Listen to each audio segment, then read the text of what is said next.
Hola, hola, hola, hola. Bienvenidos a Sankofa Summer School.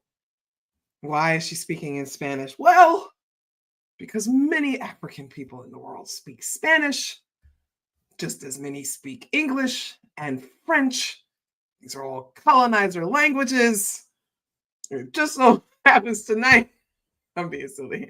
It just so happens this evening that we are going to have a conversation que es muy importante por todos about Blackness in the Dominican Republic.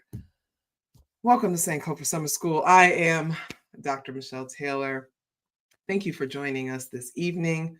I'm really excited about this one. As I often tell people, yes, I teach at Sankofa Summer School. I am the founder. I do kind of run things, but this is also an opportunity for me to sit and to learn and to hear from experts. So we have one this evening for you, and let me tell you who she is, okay? Born in Jersey City, New Jersey, Chilltown, JC to its natives. Lorena Candelario is a first-generation Dominican Americana, Dominicana, and she's a proud Afro-Latina. She has relentlessly championed Black liberation in the Dominican Republic, confronting fierce pushback from both family and community to reclaim African pride in the motherland.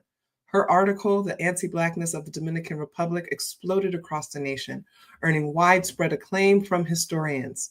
Lorena is currently completing a master's degree in public health at William Patterson University. Shout out to William Patterson University. Some of my favorite people graduated from there, where her research tackles vaccine hesitancy. Ooh, that is so relevant. Concurrently, she dedicates her expertise to a nonprofit organization working to improve the disparities and birthing outcomes for Black and Brown people, okay? Y'all are in for a treat this evening, and this happens to be my homegirl, so I'm happy to bring her to the stage. And let me just sit down. I'm gonna be, as the young people say, I am set and I am ready for this one. Let's get you up on here. I'm gonna back away. Everyone, here comes Lorena. Thank you. Thank you so much, Michelle. Muchas gracias for that beautiful, wonderful introduction. Hi, everyone. My name is Lorena Candelario, and thank you for joining me today. I'm really, really excited about this workshop.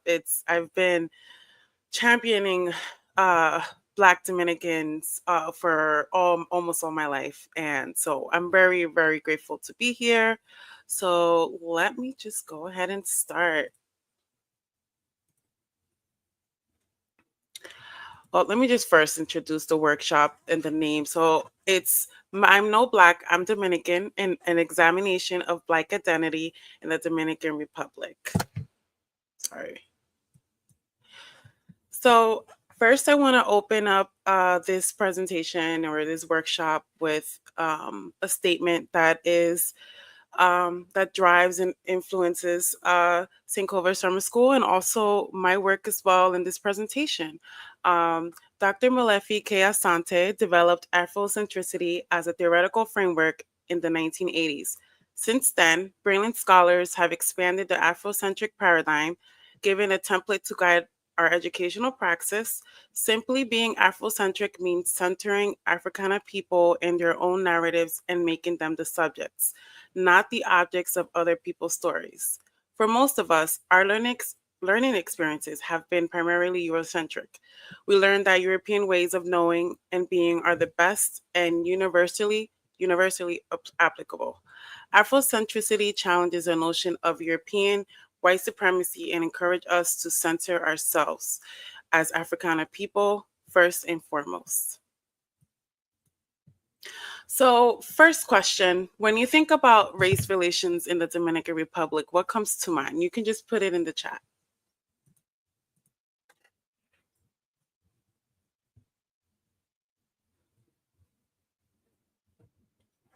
Tense. Yes. Yes, that's a good word.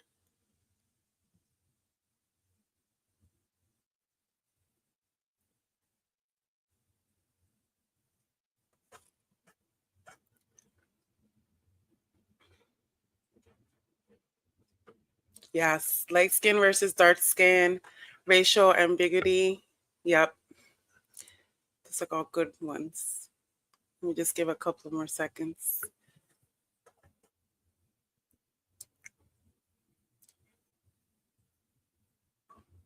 Anti-Black, yes. Yes. Trenicia, yes. Thank you all so much for chiming in.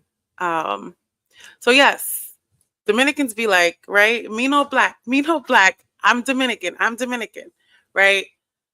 Um, we all know that famous rival meme that went like, I think his name is Joffrey, and he was recounting a story of how he was talking to someone, well, a Dominican, and the Dominican kept saying that he wasn't black and that he was Dominican, and he's like, but you look just like me. But the Dominican person was like, no, I'm Dominican. So why is that, right? There's a lot of reasons as to why. It's mainly rooted in history and revisionist history by the Dominican white elites. And also just racial trauma that has has been really ingrained in Dominican culture and Dominican peoples as well. So, a little bit about me. I identify as she, her, and Afro-Dominicana. Like Michelle mentioned, I'm a first generation Dominican American. My parents immigrated here from DR in the 1980s. And again, I have a master's in public health. Um, and the picture here to the right are my parents, my mom, and my dad. And as you can see, my dad is really dark skinned. He's from the capital of DR, Santo Domingo. And that is where mostly all the revolution started and where most of Afro-Dominicans are located. And my mom is from a fisherman town in the west coast of Dominican Republic called Miches. And it's actually one of my favorite things about it. It's like actually the highest point or the closest point to Puerto Rico. And that's where most Dominicans go. And that's where the most Dominicans go to take the jola, aka the boat, to Puerto Rico. And so that's what my parents did in the 80s. Granted, it's much more harder now, but back then it was a very precarious journey. And that's me and my cat Limon. And yes, he is from Newark, New Jersey. Um, I found him on the streets and I completely adore him. I actually let him out now because he's acting crazy and he's a street cat. So I was like, you know what? You get a free time. Go be your cat self. And then if you see in the top hand left corner, the picture, this is a snapshot of my ancestry DNA and that I got from my heritage DNA. Yeah. And it shows that I'm 91% African. So, needless to say, like I always say, I am black as hell. So, yes, that's about me. Oh, thank you, Marita. So, the history of Hispaniola. So, the first human settlements were in the Greater Antilles and Dominican Republic. Dominican Republic and Haiti have the highest, like the most populated um, islands in the Caribbean.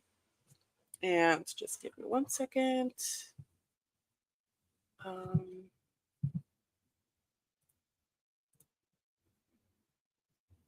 so yes, sorry about that. So yes, so the first human settlements in DR and Haiti were Native Americans who are said to be the Taínos ancestors, right? And then they were settled there until, of course, Christopher Columbus landed in present day Santo Domingo. And um, we all kind of know what happened afterwards, right? Similar to the United States, they um, they um, they were killed, or like the population was. I'm sorry, my English and Spanish. I'm here trying to say. So the population was decreased or demised or just eradicated, I want to say, because of the European spread of infectious disease. Um, and also the kidnapping and enslavement by Europeans. So the Taino population basically was very, very low. And this is why enslaved Africans were kidnapped. Well, Africans were kidnapped and enslaved and brought to Santo Domingo. Decimated is a good word.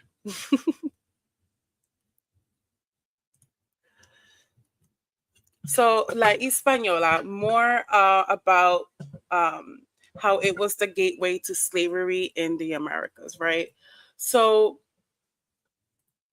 Santo Domingo became the first Spanish territory to receive enslaved Africans. This practice gained royal sanction in 1501 when King Ferdinand and Queen Isabella officially legalized the kidnapping and enslavement into their colony of Santo Domingo. So by the mid 16th century, an estimated 2,000 enslaved Africans were brought to the island of Hispaniola on a yearly basis. So this is why Dominicans, and I say this in quotes, mulattoes constitute nearly 90% of the Dominican population.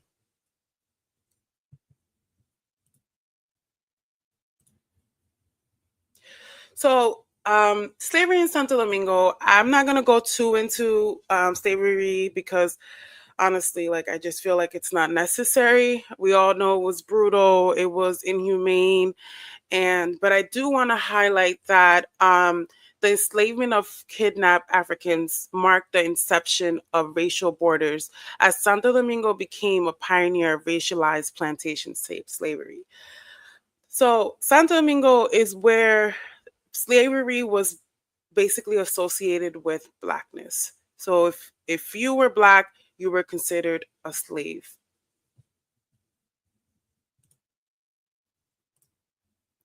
So I wanted to add this little piece of information because it's so central and important to how revisionist history erases Black people, especially Black women. So during this time between 1497 and 1501, a Black woman who her name has been erased, it wasn't documented.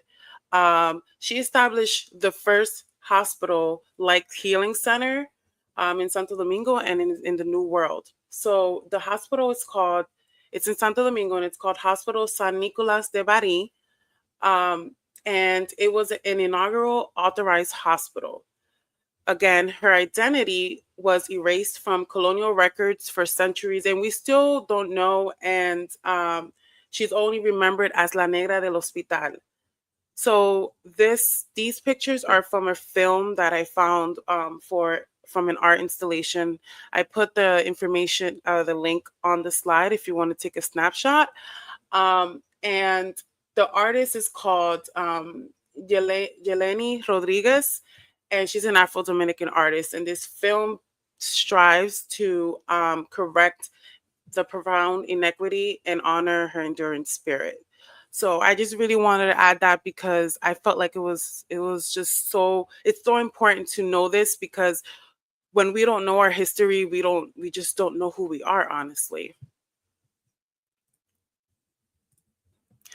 So now we're going to shift and pivot to the shifting landscape, right? The collapse, culture, and contention in Santo Domingo. So now this is the late 16th century, right? Santo Domingo is experiencing a shift from slave-based economy. Basically, the slave-based economy just wasn't working. It collapsed by the late 16th century, driven by severe poverty, external threats, and pirates, and also the sustained enslaved resistance. So there were a couple of slave revolts that were they weren't successful, but they definitely kind of grew the sentiment of wanting to be free, right?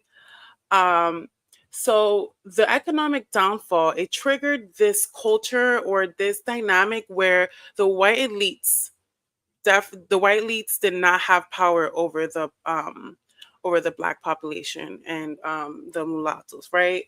So because black and mulattoes eventually became free because the economy was already, it collapsed. It was kind of like a free fall, right? Everyone was just free. So this enraged, obviously, right? This enraged the white elites because they couldn't understand how black people felt that they were equal to them. So even though slavery wasn't the main economic thing, um, they continue to enslave. The white elites continue to enslave Africans. Um, so the economy was primarily after the slave-based economy. It was more like a cattle type economy. So they were still able to enslave people.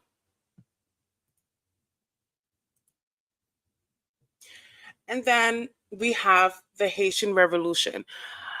The Haitian Revolution, without the Haitian Revolution, we wouldn't be where we are today, or the Dominican Republic wouldn't have been freed if it wasn't for Haitians, for the Republic of Haitian.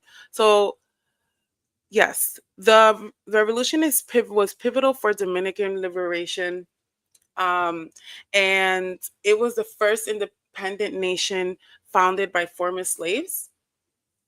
Um, and Haiti permanently abolished slavery in 1804.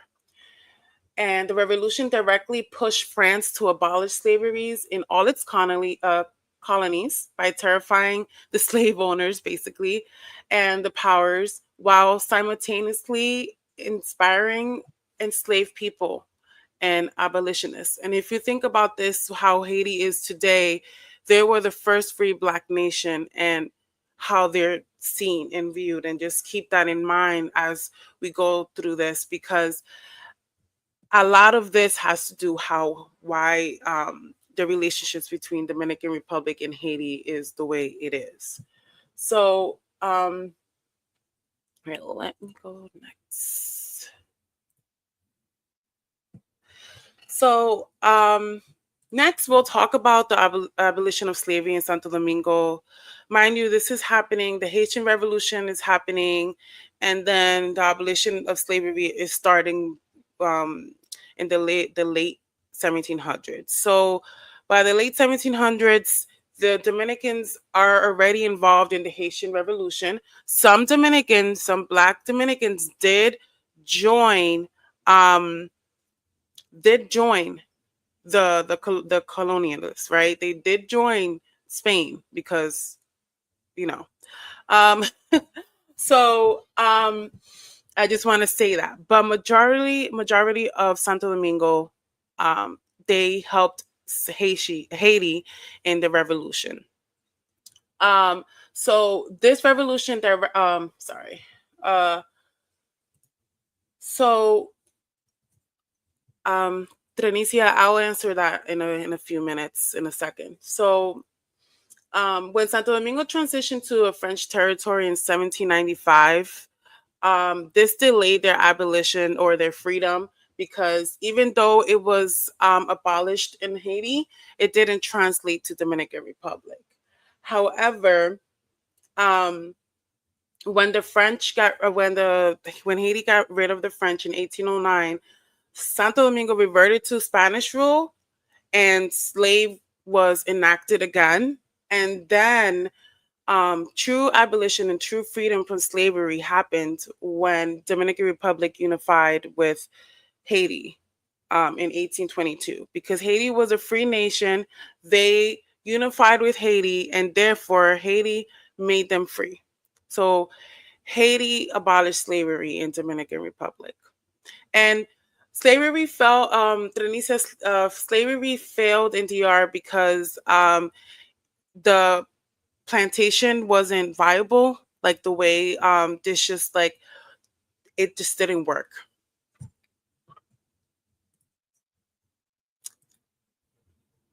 All right. So next, I'm going to go, because there's so much history. I cut off so much, but next I'm going to go into the Dominican or the independence of Haiti occupation from Haitian occupation versus el Día de la Restauración Dominicana. So, as you remember, I just said that Dominican Republic became free with when they unified with Haiti. So they were under Haitian rule until 1844, when a group of about 100 Dominican men declared separation from Haiti by forcing the Haitian army out of Santo Domingo. They raised a new flag and established the Dominican Republic, or La República Dominicana, with its own constitution. And this is what's celebrated as Dominican Independence Day, right?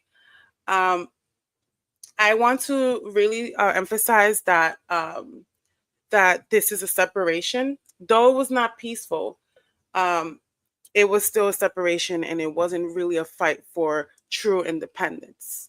So what happened was that it was initiated by the Trinitarios, um, um, not the Trinitarios, the Trinitaria, by Juan Pablo Duarte, the leader Juan Pablo Duarte, Ramon Matias Mella, y Francisco de Rosario Sanchez. Those are the three founding fathers of the Dominican Republic. So on February 27th, they staged a coup in Santo Domingo and seized control of Santo Domingo. Duarte, who was the leader of the La Trinitaria, he was not anti-Haiti. He actually wanted Dominican Republic to be a sovereign state, but he wanted to be united as one island, because he wanted an island that was free, black and free, and also can fight against the European colonizers, right? So fast forward to August 16th. Remember, Dominican Republic was free, a sovereign state. So on August 16th, 1863, it was the Grito del Capotillo. I'm going to go back a little bit. Like in the 1860s, the Spanish, they took over DR again. They colonized again, right? And they wanted to enact in slavery again. And Dominicans were like, oh no, we can't do this. And another reason why Spain was able to also recolonize Dominican Republic in the 60s and 1860 was because there was Dominican elites that were from Spain who wanted the slave economy to come back. They wanted to try again. They felt like they can revitalize it or like make it better. Just white people stuff. So on August 16th, 1863, El Grito de Capotillo, it was a war against the Spanish rule. This day is celebrated as Restoration Day, Día de la Restauración in Dominican Republic. It marks the nation's second and ultimately successful fight for full independence. I want to say our first fight was with Haiti, and when Haiti, we unified under Haitian rule.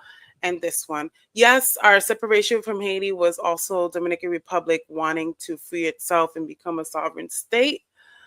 But I truly believe our independence is on August 16th, 1863, because it's when we actually fought against the Europeans for our freedom. So this leads to my next question, right? So why do you think that DR celebrates February 27th, which is the separation from Haiti, instead of August 16th is when we really were freed from our colonizers?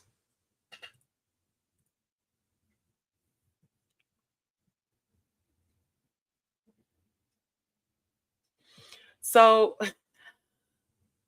the white elites, they needed to vilify Haiti. The white elites in Dominican Republic, they needed to vilify Haiti because I'm going to go a little bit more in depth as to why they needed to vilify Haiti.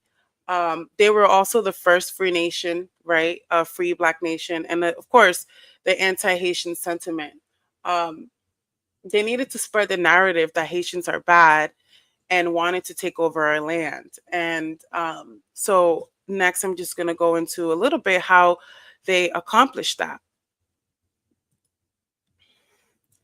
So this book, I love this book. It's called Constructing Race, The Borders of Dominicanidad. So this book is written by Laura Garcia Peña, and it examines how official narratives and historical accounts have been used to define and control Dominican identity, particularly through the racialized policing of national borders. Remember how the racialized borders happened.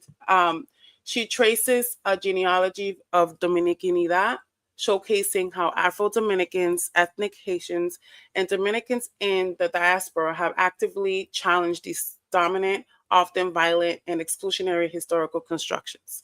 Garcia Peña emphasizes the significant role of U.S. imperialism, which I'm going to talk about soon, in shaping the racial divides between Haiti and the Dominican Republic. And also, this book covers how the Dominican white elite painted Haitians as barbaric and a stain to the country, right? Essentially, Dominican nationalist sentiments.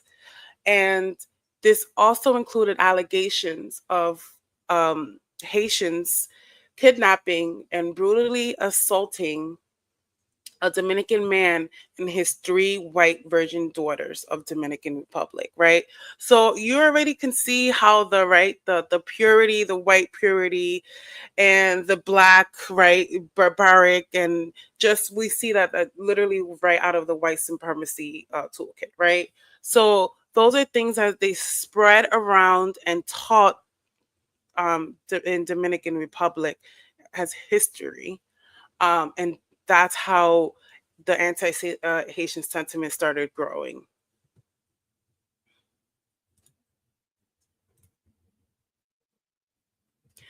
And next, this is probably, if you really want to learn about Dominican Blackness, this is like the holy grail. Silvio Torres Salant, he has a thesis called Introduction to Dominican Blackness.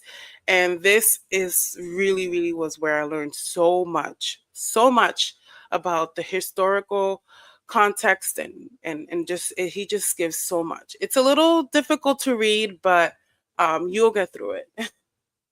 So in his thesis, he argues that the inspiring story and perspective of the formerly enslaved Black woman, whom he calls the Black Eve, symbolizing dignity and freedom at a dance, is largely absent from official historical records. So this story about the Black Eve and this Black woman is basically that there was a party after, right? Dominican Republic was kind of like free, and this was like right after the slave-based economy collapsed. So, like I mentioned, there were a lot of free Blacks and mulattoes, and the white elites didn't like that. So there was apparently a party, and a Black woman was dancing with a white man, and the other white elites did not like this, and they didn't like how she just expressed herself as being so free, right? They're like, oh, look at her. Who do you think she is, that she's so free? Look at this Black woman. And then apparently she said, I'm not going to bow down to you. I'm not going to, because you're not my master. So Salant, he likes to say that this is Black Eve, and this story represents the freedom and the strength of the Afro-Dominicans, right? But we don't hear about that.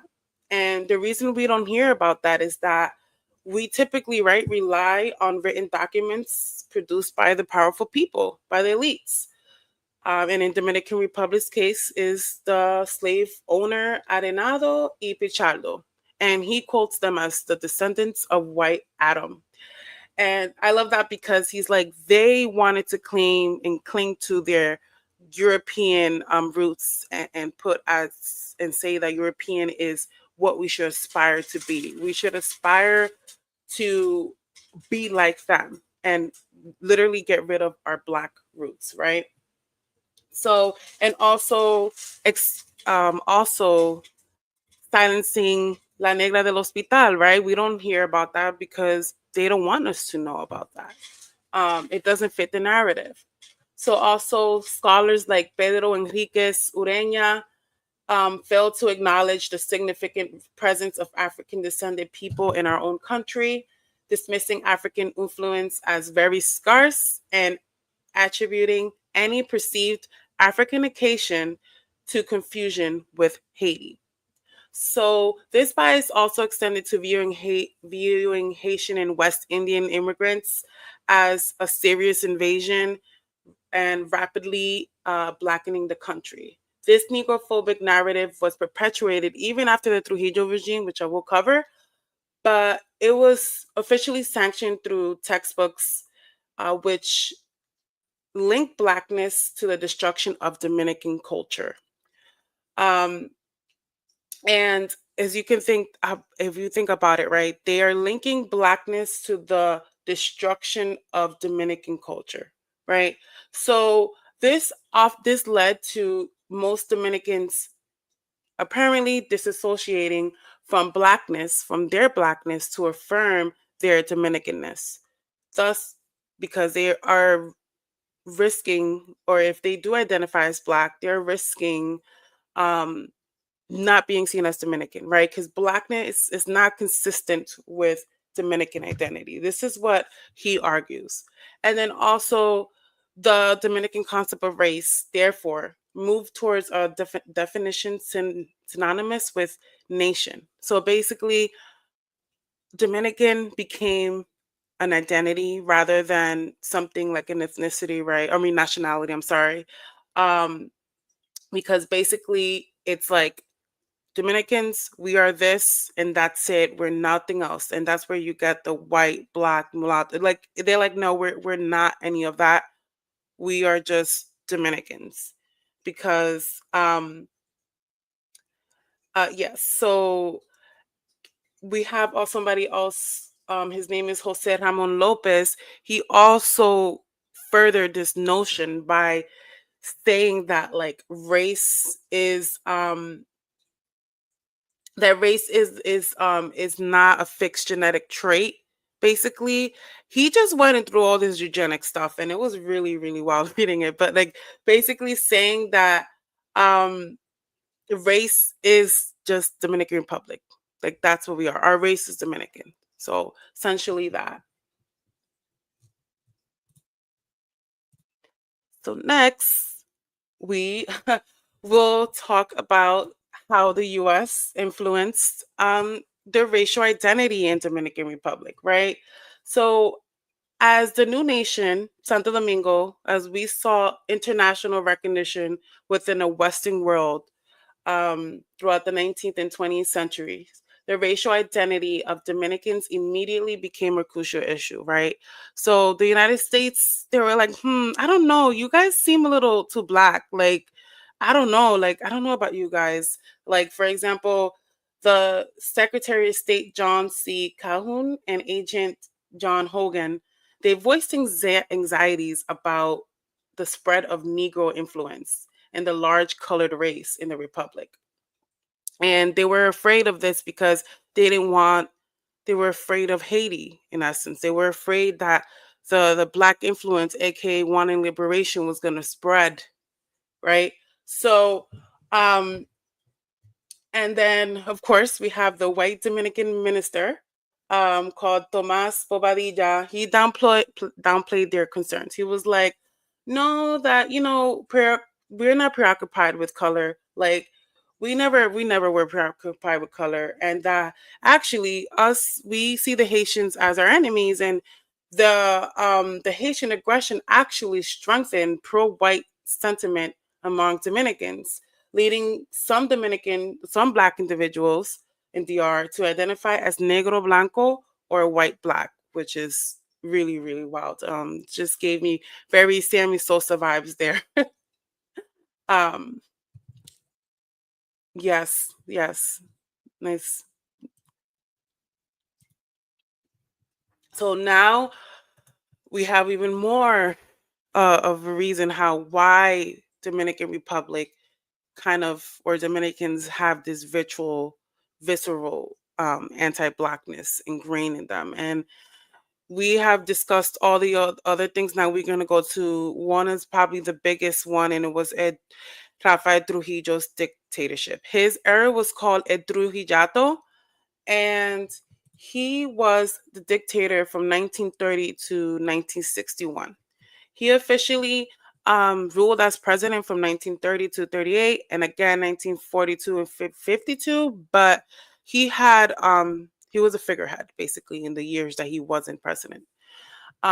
His regime is considered one of the bloodiest in American history. My dad was born towards the tail end of his dictatorship, and he said that people were so afraid to even go outside. Like he said, he remember like being young and like seeing how afraid people were to even like go outside. He said people were afraid to go out to even pick a penny up because Trujillo was just so, and you see my dad, right? He's very dark skinned, and he lived in the capital where there's a lot of Haitian and Dominican people. And he said that it was he would never forget how scared he was.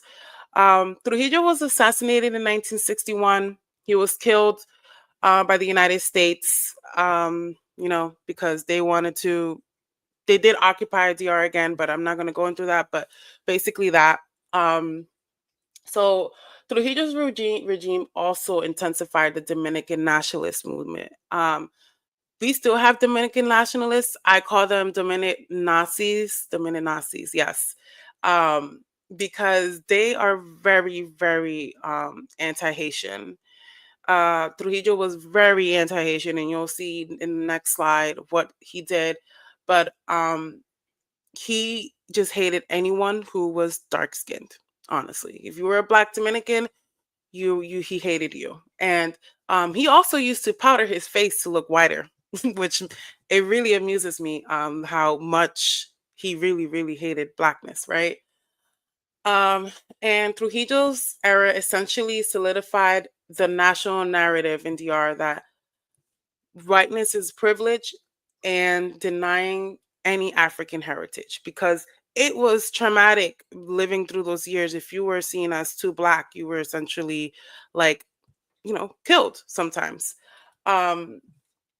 So yeah, let me go next to the next slide. So next we have the Parsley Massacre, which is probably this really gets to me. And I will after I put the link here, but I will send the link of the NPR article. It was really good that I read just to like get more information. But on October 2nd, 1937, under Rafael Trujillo, he ordered the military to begin executing Haitian families and Dominicans of Haitian descent, primarily in border regions. So that's like Santo Domingo too. The killings, often by machete, were falsely presented as a spontaneous uprising against Haitian cattle thieves, lasting 5 to 8 days. Afterward, a media blackout ensued, and Trujillo publicly denied government involvement because this is basically genocide, right? So after Trujillo's 1961 assassination, because they couldn't get any information, researchers uncovered details. The victim estimates that say up to 30,000 people were killed. So 30,000 Haitians and Black Dominicans as well, because it's just if you were Black, right? And no mass graves were found. And one of the so the criteria for you to get killed, right? Because this is what it is. So I get so just angry is that how in the French language you can interchange the L and the R, right? So in Spanish, parsley is pronounced as perejil with a R, pere. And of course, Haitian, speaking Haitian Creole, um, they say pelejil.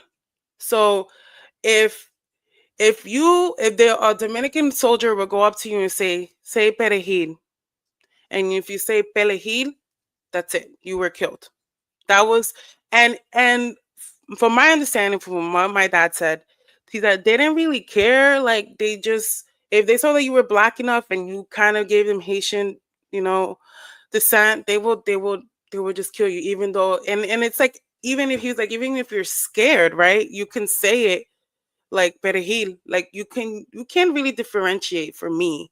I mean, you can, but you know what I mean. Like, it's just really, really horrifying.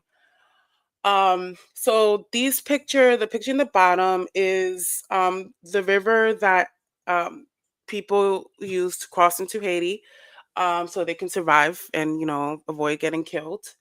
And the top picture is basically, I think it was a memorial service that was held for, and these are actually people who lived through the two older people were the people who lived through the massacre and survived. um so yeah, really, really, really, really horrifying, and it's truly upsetting, and I think we still are learning more about it. And mind you, Trujillo denied this, right? He denied this for a very long time because he knew that it was wrong. um So, needless to say, right, when Dominicans say, I'm no Black, I'm Dominican, right, it's a phrase that reveals not a denial of race, but a battle over history itself, right? For me, it's like the revisionist history and the terrorism that Dominicans and dark skinned Dominicans have endured and witnessed, and they have also witnessed the subjugation of Haitians.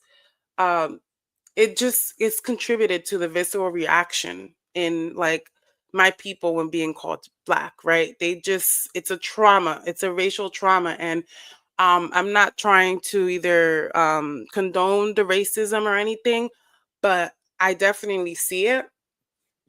um and um and that's why people like me, we face so much backlash and hate because we are proud to be Black and Dominican, right? Because a lot of times I get told, wait, why can't you just be Dominican? Why do you have to be Black? And I'm like, but do you see me, right? And my life is different than yours, right? Than lighter skinned Dominicans, right? We are racialized, right? As so they get really upset. And I never understood this. And then after reading up on our history, I now it makes sense, right? It makes so much sense. And so yes. And again, this history goes against everything that they were taught.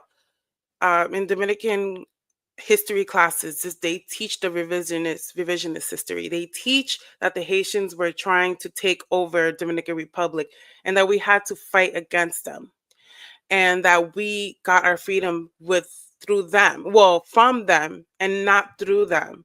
And yes, there's conflicts between Haiti and Dominican Republic when they separated, but it wasn't because Haiti wanted to enslave Dominicans, right? No, it's just, it is what it is. But so yeah, it's a really, really intricate history. And honestly, I feel like this just captures a little bit of all the conflicts, because I didn't even touch upon on the conflicts that happened after like the 1950s. Right. So, lastly, I wanted to leave you with this quote. Dominicans of African descent have found ingenious ways to cope with the vociferous onslaught of the colonial ruling class and their contemporary descendants. In general, though, they have lacked an empowering discourse of retaliation and have settled for nonverbal modes of self assertion. A retaliatory discourse now exists on the scene, having gradually emerged from the pens of a new wave of progressive intellectuals who since the late 1960s have vigorously reproached the conservative power structure, white supremacists, and Eurocentric views on Dominican history and culture. This is from Cyril Torres Talent. Like I said, I love his work. It really informed my view, and I just really am grateful that I came upon his work. And I wanted to end with this quote because even though I still feel like Dominican Republic has such a long way to go, we are starting, people are starting to recognize, like, hey, like, this is not right, right? The way we're treating Haitians even now in present day is not right. So I also wanted to highlight Encultured Company. They are a grassroots company or organization that is fighting to unite Dominican Republic and Haiti through educating us, right? Their mission is to equip Dominicans in Haiti with the knowledge and skills to advocate for social justice, healing, wholeness, and peace. In their website and even the Instagram, they have links to the website. They have so many resources on Haiti and on Dominican Republic and just even all the conflicts. And I know they're having like an event in October as well. So yeah, that's all I have for you. Thank you all. It was really, really great to give this presentation to all. And thank you so much, Michelle, Michelle, for giving me the platform. Yes. Oh wow. Thank you so much. I'm sitting here like I feel like with every class that I don't teach, right? I'm just Right. like, I there's things I never heard of the Parsley Massacre. Like this is the kind of stuff that like we just need to know across the diaspora. There's so much, right? Like none of us can be an expert in everything, right? And so that's why it's important that we have these classes that can give people more information and thing is you don't have to go through everything. It's just a matter of give me some points to reference, give me somewhere to start, because if people don't know Trujillo is, I was to say Trujillo, and they don't know that, they can start there, right? If they don't know about that, they can start there. Like there's, La Negra de Hospital, like because I was like, what is this? And so I'm sitting here as you're talking, I'm Googling because I'm a nerd, right? And I'm like, what else, can I find out about this, right? And that's what I'm hoping happens when people watch these things. What does Maritza say? I can't wrap my head around DR being helped by Haiti to then teach and become so anti-Black toward them, right? I'm thinking about that too. So first of all, I just want to thank you for this wonderful presentation.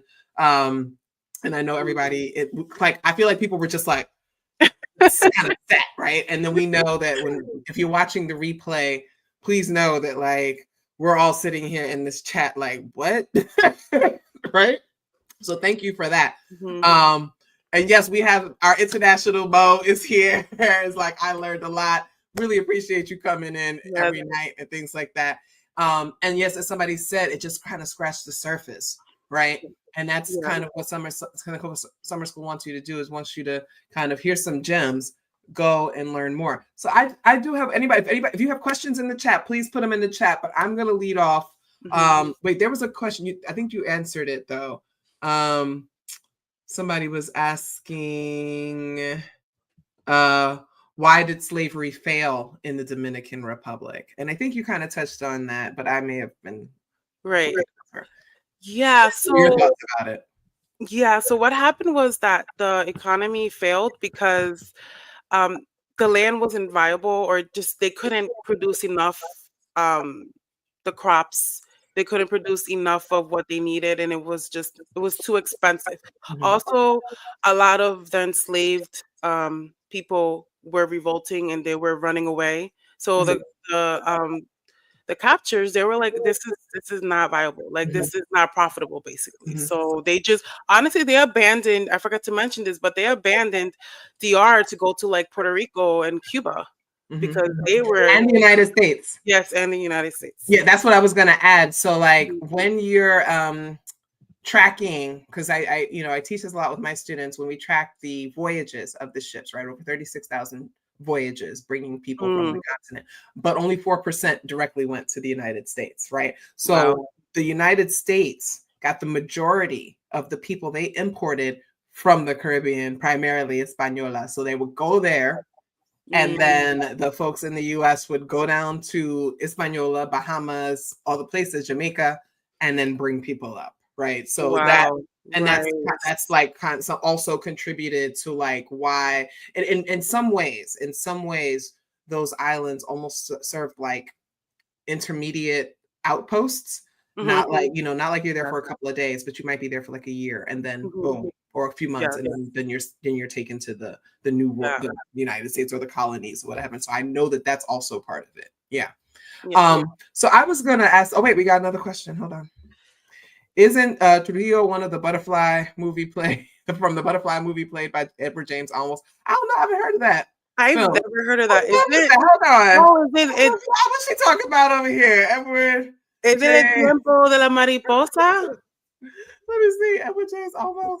Oh, In the Time of Butterflies. Yes. He's the one. Yeah. The Mirabal sisters were similar to the Three Virgin sisters, right? But like in the sense they used them. That's from 2001. My goodness.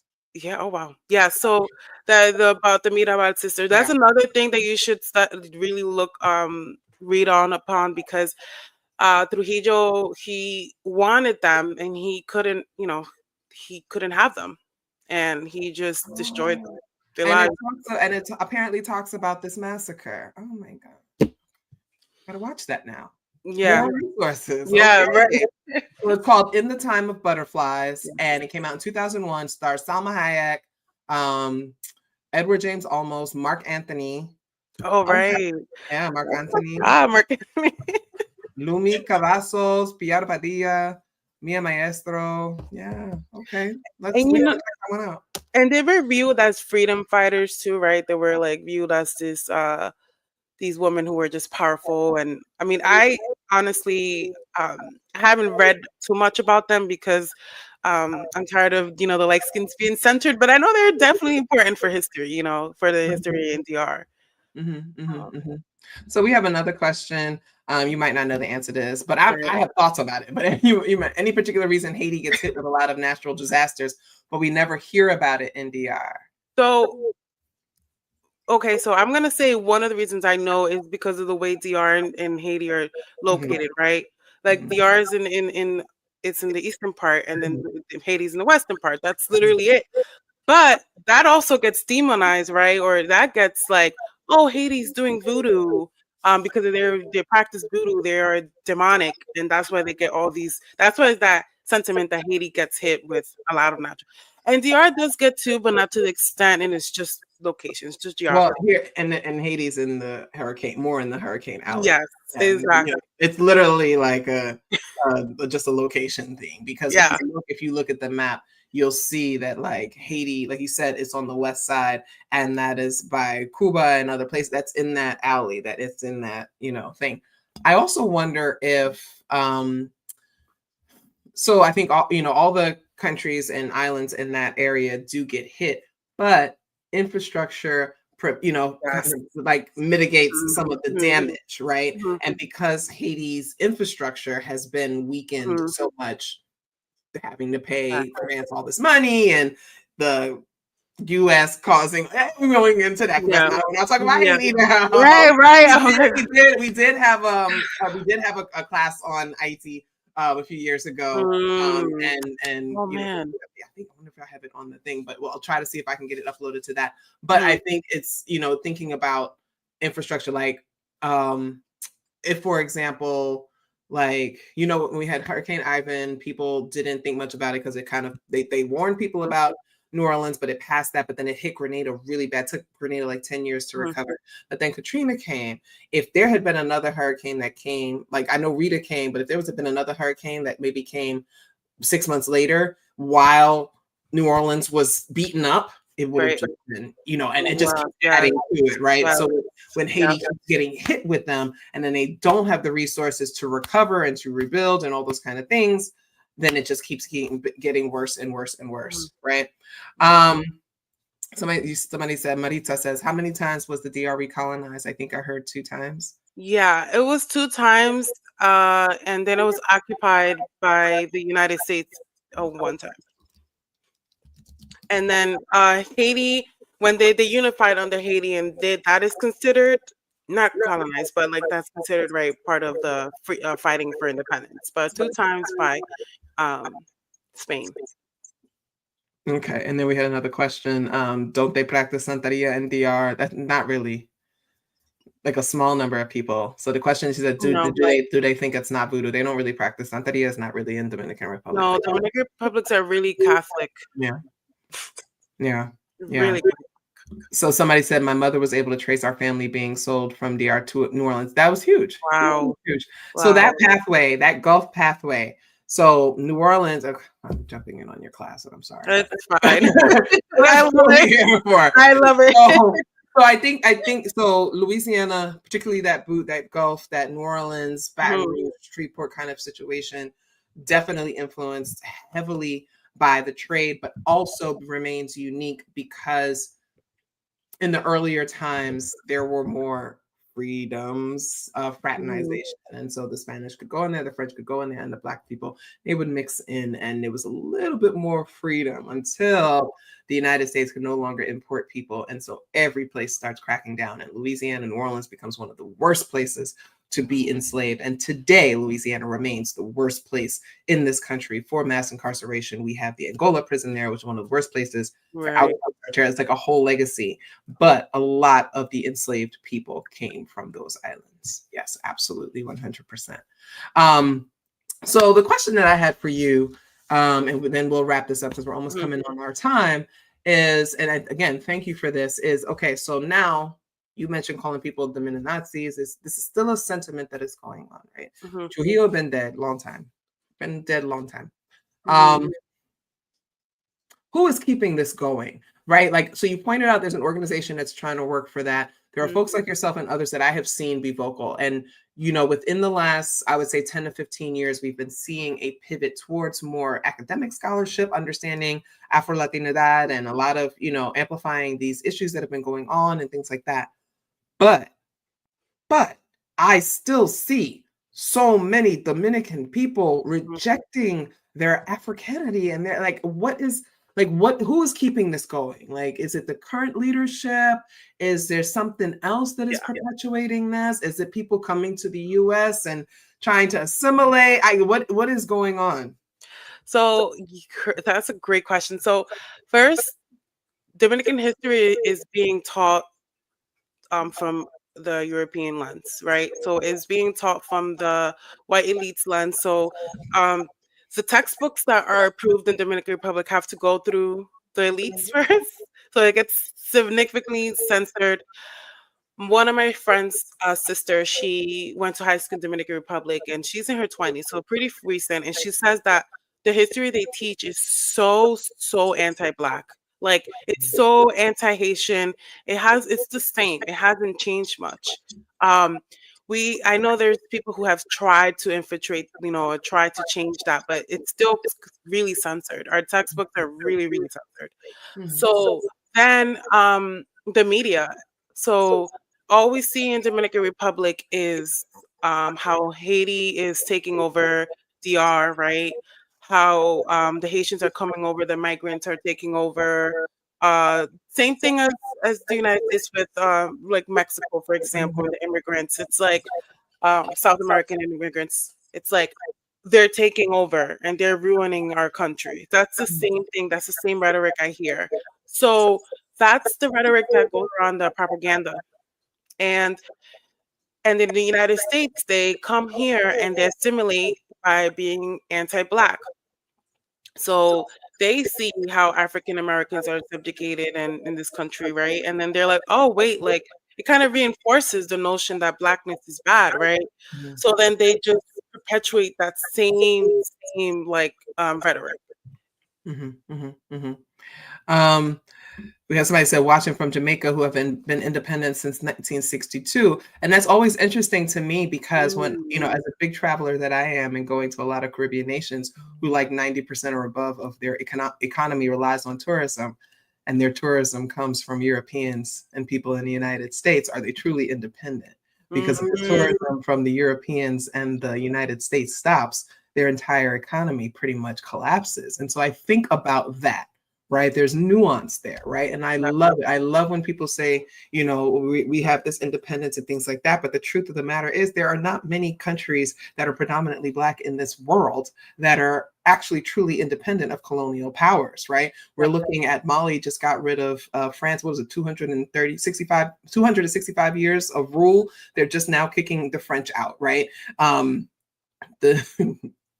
certain parliaments in West Africa and their judges still wear these white wigs, right? But you know, it's like it's wave the flag, we're independent, but your national languages are still these colonizer languages. You're still calling your countries the names that these colonizers gave them. And so I think it's a really important conversation. That's why part of why I wanted to have this here is I really want people to start thinking about what liberation, freedom, and independence means, right? Because if your people cannot survive without Europeans, how independent and free are you, right? And that's where we need to start thinking about these things. And so when you're talking about the Dominican Republic and you're talking about the rule of the white elites and how this continues to be perpetuated, it's like, are we really about that life? That's all I'm saying. But I really, you know, I just want to really, I know we don't like to keep folks that too long. So I really appreciate you for doing this. And I appreciate you really taking us through this history, because again, like me, there are people who learn things that they've never heard of before, and that is what this school is about. I really appreciate you all. Thank you, students, for coming. We don't have class tomorrow, Wednesday, but on Thursday we have Leslie Mack. Let me just put you in the backstage. On Thursday we have Leslie Mack. If abortion is the floor, reproductive justice is how we soar. We hope to have you all come back. As I've been asking people to consider, you know, we do this completely grassroots. We rely on your donations to sustain our students. Each class is about $25 per person per class. And a lot of our students do not pay anything because this is a pay what you can model. So if you are able to donate just a little bit more than maybe what you paid for the class, or if you have a few extra dollars, please donate so that we can take care of our instructors. Look at this wonderful presentation we had today. We don't want any corporate sponsorship. We don't want to get these like nonprofit grants because we don't want anybody telling us what we can and cannot do. This is straight up grassroots liberation, community supported. So we really appreciate you all for supporting us. And thank you. And we will see you next time. All right. Take care, y'all.